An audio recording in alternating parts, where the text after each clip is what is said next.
October 12, 1887. The High Plains, Dakota Territory.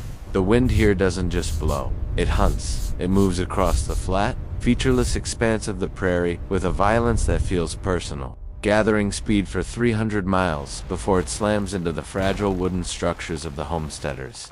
On a plot of land just 3 miles north of the shivering town of Redfield, Elias Thorne was driving stakes into the near-frozen earth. He wasn't laying out a square. He wasn't laying out a rectangle. He was measuring a shape that made the passing neighbors pull their wagons to a halt and stare in confused silence.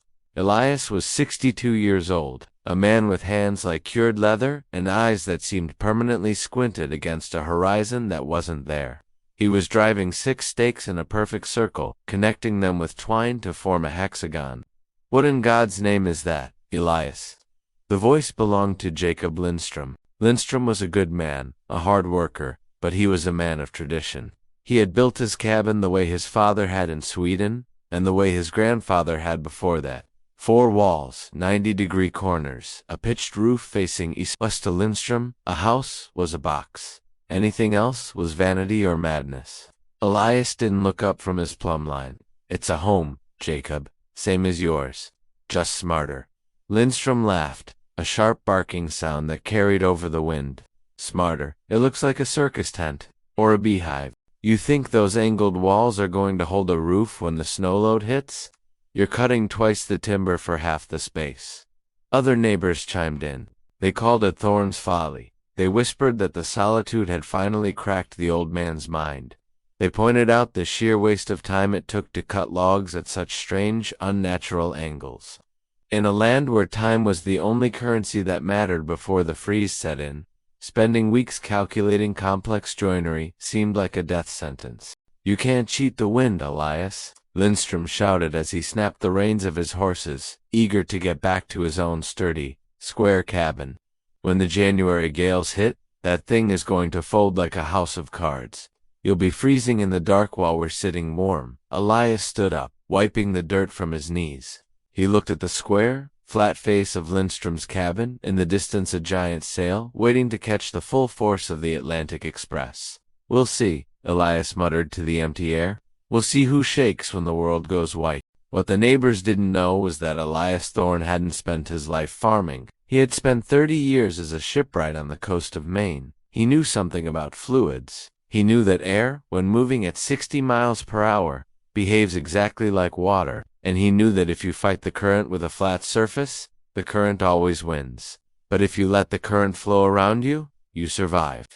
This is the story of the Hexagon cabin, and the forgotten engineering secret that turned a blizzard into a structural advantage. To understand why Elias was right and everyone else was dangerously wrong, you have to understand the fundamental flaw of the pioneer log cabin. The American dream of the 19th century was built on the 90-degree corner. It is the easiest angle to cut. You take a log, you notch it, you stack it. But a rectangle is structurally unstable. In engineering terms, a square wants to become a parallelogram. If you push hard enough on the top corner of a square frame, the opposite corner lifts. The joints open. This is called racking. When a 60-mile-per-hour wind hits the broad side of a rectangular cabin, it is applying thousands of pounds of lateral force. The windward wall pushes in, the leeward wall bows out, and the corners, the weakest points, begin to separate. Elias knew this. He knew that wood is a living material. It shrinks, it swells, and under stress, it moves. Elias wasn't building a box. He was building a compression ring. His secret weapon wasn't just the shape, it was the joint. He was using a self-tightening 120-degree blind dovetail. In a standard cabin, the logs are notched to sit on top of one another. Gravity holds them down, but gravity does nothing against the wind. Wind pushes sideways. Elias cut his log ends at a precise 120-degree angle to match the turns of the hexagon, but inside that angle, he chiseled a complex, interlocking dovetail, a wedge shape that flared outward. This was the genius of the design. The geometry meant that for the logs to pull apart, they would have to move against the grain of the wood, which is physically impossible without shattering the timber. But the true brilliance was in how the joint reacted to wind pressure. When the wind hit the north face of the hexagon, it didn't just push that wall inward. Because of the 120-degree angle, that inward pressure was distributed laterally to the two adjacent walls. The force traveled through the dovetails, driving the wedges deeper into their sockets. The harder the wind blew, the tighter the joints locked. While his neighbors were relying on heavy iron nails and gravity to keep their homes standing, Elias had built a machine that used the enemy's strength against itself. He had built a structure that fed on wind load to increase its own structural integrity. By late November, the cabin was finished. It sat low to the ground, a squat, six-sided fortress of pine and mud, chinking. It looked alien against the stark horizon. The roof was a low pyramid, tying the 6 walls together in a central hub. The mockery continued.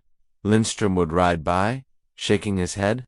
"Hope you like sleeping, standing up, Elias. That floor plan is a mess." Elias just stacked his firewood. He stacked it in a ring around the base of the cabin, adding yet another layer of insulation and wind deflection. He checked his chinking. History remembers it as the Schoolhouse Blizzard, but to the people on the ground, it was simply the end of the world. The morning started deceptively warm. Thawing temperatures softened the ground. People went out without coats. Farmers left their livestock in open pastures. Then, at around 10 a.m., the temperature plummeted, but the cold was secondary to the wind. A low-pressure system colliding with a high-pressure ridge created a pressure gradient, so steep it was like a bomb going off. Winds clocked at 70 miles per hour roared across the plains. The air was so thick with suspended ice crystals that it became opaque. You couldn't see your hand in front of your face. In the Lindstrom cabin, the nightmare began immediately. At 2 p.m., the wind hit the broad, flat north wall of Jacob Lindstrom's home like a battering ram. Inside, the family huddled near the hearth, but the hearth was failing. The wind pressure outside was so high that it created a vacuum effect on the lee side of the house. This pressure differential sucked the smoke right out of the chimney and back into the room. The north wall was bowing inward visibly. As it bowed, the 90-degree corners on the east and west walls began to open. Freezing air, screaming like a banshee, blasted through the gaps. The temperature inside the cabin dropped to 10 degrees Fahrenheit, then 0 degrees Fahrenheit. The house was groaning, a sickening sound of wood fibers tearing and nails screeching as they were pulled from the grain. The square box was trying to flatten into a diamond shape. They wrapped themselves in every blanket they owned, huddled in the center of the room, watching the corners of their home slowly pry themselves apart. They were freezing, terrified, and praying the roof wouldn't lift off. 3 miles away, Elias Thorne sat in his rocking chair, reading a book by the light of a kerosene lamp. The flame in the lamp didn't flicker. Outside, the same 70-mile-per-hour wind was assaulting the Hexagon, but the wind couldn't find a grip. When the gust hit the north face, it didn't slam flat. It split. The airstream was divided, flowing smoothly around the 120-degree angles, adhering to the aerodynamic principle of laminar flow. There was no turbulence. There was no vacuum pocket on the other side to suck the smoke down the chimney. The draft of his stove remained perfect, roaring with a cheerful orange glow. But the most incredible thing was happening inside the walls. As the wind hammered the north face, Elias could hear a dull thud-thud sound. It wasn't the sound of breaking. It was the sound of settling. The massive blind dovetails were compressing. The wind was pushing the logs tighter together. The chinking, instead of cracking, was being squeezed firmly into place. The R value of his walls, the measure of thermal resistance, was actually increasing as the storm raged. Elias put his hand against the north wall. It was vibrating, humming with tension, but it was solid as stone. There was no draft, no snow drifting in through the corners. The temperature inside was a steady 65 degrees Fahrenheit. The storm raged for 18 hours. Across the territory, hundreds died. Cattle froze standing up, their lungs crystallized by the freezing air. They had spent the night frantically stuffing bedding into the cracks in the walls. They had burned almost a quarter of their woodpile just to keep the temperature above freezing.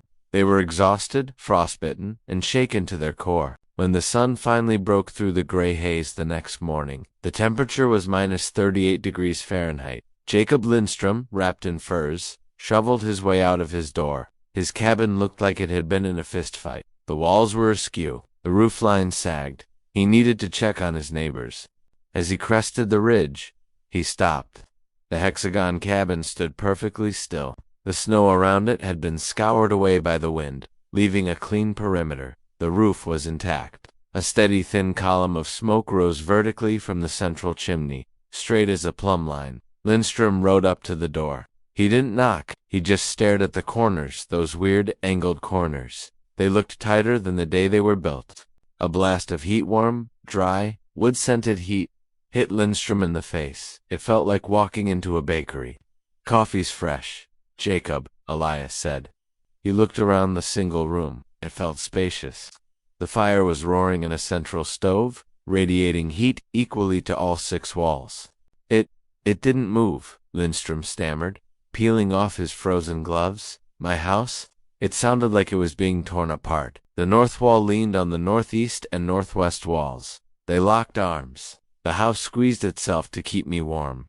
"I called it a beehive," Lindstrom whispered, the shame coloring his windburned cheeks. "Bees have been building this way for millions of years," Elias replied softly. "They build hexagons because it's the strongest shape in nature. It uses the least amount of wax to store the most amount of honey, and it never, ever breaks under pressure. I figured if it's good enough for them, it's good enough for the Dakota Territory. Let's break down the science of why the hexagon cabin triumphed where the rectangle failed. It comes down to 3 engineering concepts: aerodynamic drag, structural triangulation, and thermal envelope efficiency. First, aerodynamic drag. A square building has a high drag coefficient d. When wind hits a flat face, it creates a massive high-pressure zone on the windward side and a massive low-pressure zone suction on the leeward side. This pressure difference is what rips buildings apart. The hexagon approximates a circle. The airflow stays attached to the surface longer, reducing turbulence. Instead of hitting a wall, the wind is guided around it. Elias reduced the wind load on his home by nearly 50% just by changing the shape. Second, structural triangulation. A square is unstable. It wants to deform. To make a square rigid, you have to add diagonal bracing, essentially turning parts of it into triangles. A hexagon is naturally composed of triangles. The roof of Elias's cabin was formed by 6 triangles meeting at a center point. This is the same principle used in modern geodesic domes. It creates a rigid shell that distributes stress evenly across the entire structure, rather than concentrating it at the weak corners. And finally, the thermal envelope. This is the math that keeps you alive at -40 degrees Fahrenheit. A hexagon encloses more square footage of interior space with less linear footage of wall than a square or rectangle. Let's do the math. A 20 by 20 foot square cabin has a perimeter of 80 feet and an area of 400 square feet. A hexagon with 12.5 foot sides has a perimeter of 75 feet but an area of roughly 405 square feet. Elias had more floor space, but less wall surface area exposed to the freezing cold. Less wall means less heat loss. It means fewer logs to cut, fewer gaps to chink, and less fuel required to heat the space. By placing the stove in the center, Elias utilized radiant heat dynamics. In a long rectangular cabin, one end is roasting while the other is freezing. In a hexagon, every point on the exterior wall is roughly the same distance from the heat source. The thermal mass of the structure heats evenly, creating a consistent bubble of survival. The spring following the Great Blizzard saw a change in the architecture of the Redfield settlement. And when his son came of age and built his own homestead on the adjacent plot, he didn't build a square box. He built an octagon. Elias Thorne lived in his hexagonal fortress for another 20 years. He never married, never expanded his farm, and never sought public office. He remained the old loner to the end, but the mockery had silenced. When heavy storms rolled in, neighbors would often find excuses to visit Elias. They'd bring pies or tobacco, sitting in his round room, listening to the wind scream impotently against the angled walls. They weren't there for the company. They were there because they knew it was the safest place on the plains. We often look at history through the lens of nostalgia, assuming that our ancestors did things the old way because it was the best way. But the frontier was a brutal laboratory. Tradition was often just peer pressure from dead people. The survivors, the true pioneers, were the ones willing to look at a pile of logs and see not a box, but a geometry puzzle.